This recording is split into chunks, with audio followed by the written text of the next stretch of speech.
It bothers me significantly that in this country we have developed, well, it's almost a pastime among people.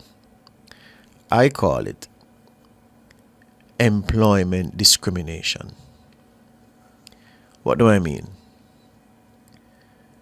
There are some people in influential positions who make it seem as if some areas of employment should not be filled by human beings.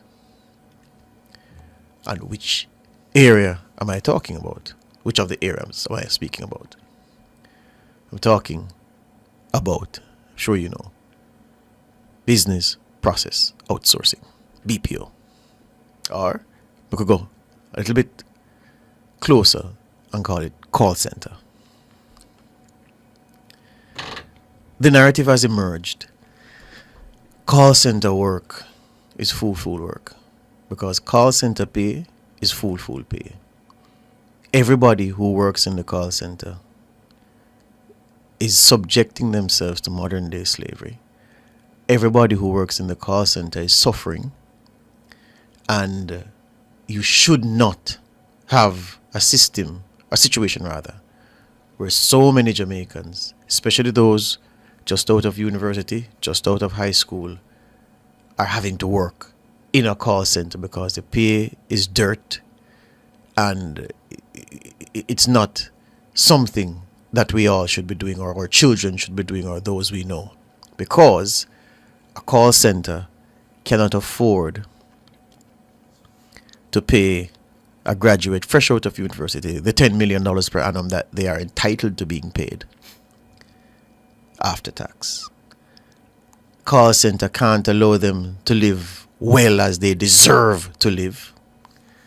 And call center cannot allow them to buy the house, to take the vacation. You know, the Instagram kind of life that, you know, the people make up and project. That kind of life, call center can't allow you to live that, so it's foolishness, it's rubbish work. It hurts me when I hear that narrative, because that narrative is a wicked lie. You have lies, you know, and then you have wicked lies. This is one of them. In this country, we pretend as if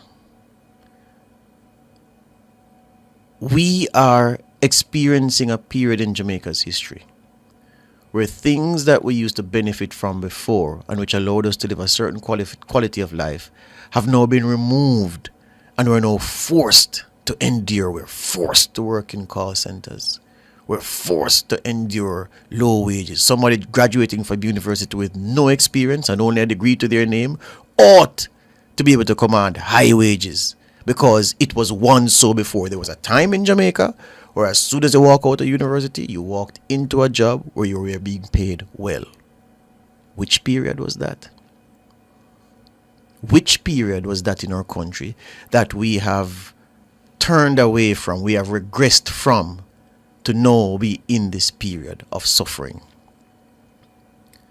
The business processing outsourcing sector has a very, very long history in Jamaica.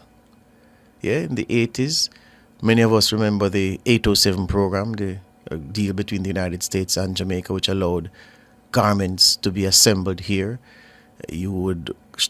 Ton and I were working in a BPO back then, a garment manufacturing. Ton would sew on the sleeves and I would sew on the torso. We'll pass it down the line and Jermaine put on the tag, and no, we couldn't build a t-shirt, but we built parts of it and we had that job. Even then, there was some snickering around that because it was labor of the cheaper end, but it was still employment. Economies like ours need something that can absorb a lot of people over a short period of time and give them the means to establish an economic footing as they plot the rest of their lives. This argument that BPO pays slave labor, that BPO is slave labor and pays slave wages, is a lie.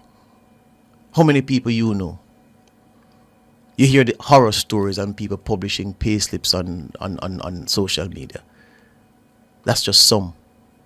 There are a lot of people doing well and who have done well in the BPO sector. People who have started, established a footing.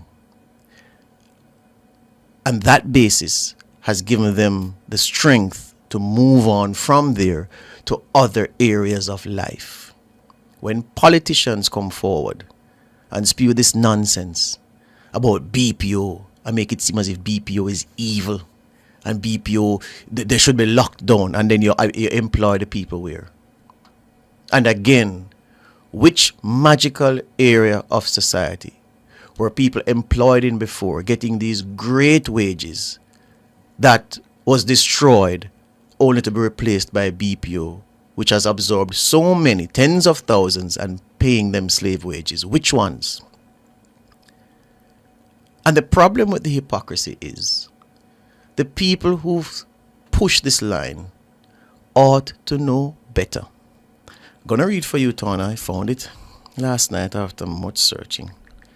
I knew it existed, but I just couldn't find it. I'm gonna read something for you I said about BPO. Listen to this. It says, it's a document prepared by JAMPRO in not so long ago. It says, today we are proud of the fact that Jamaica is home to an estimated 40 outsourcing companies, including leading global firms such as Xerox, Teleperformance, Hinduja Global Solutions, Alorica, and Sutherland Global Services. More than 17,000 Jamaicans are currently employed in the sector, with projections for unprecedented levels of growth over the next 5 years. More recent developments in the sector include the public-private partnership agreement to build an additional 11,000 square meters of space in the Nago Head Technology Park in St. Catherine, specifically for business process outsourcing. In Montego Bay, Barnet Tech Park is home to a number of major BPO players, with construction underway for more to enter the space. Moreover, existing companies such as Sutherland Global, IBEX, and Hinduja Global Services have been expanding their operations.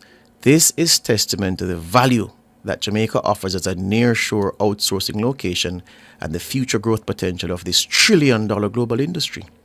As such, the government of Jamaica continues to introduce measures to support growth in this sector.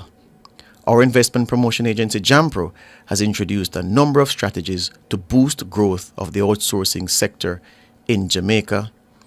And it says, we are continuously working to improve the business climate and see an even brighter future for more outsourcing investments in particular, and generally within other sectors of the economy. This is an exciting time to do business and invest in Jamaica. Those were the words in 2016 of Anthony Hilton, Minister of Industry, Investment and Commerce in Jamaica.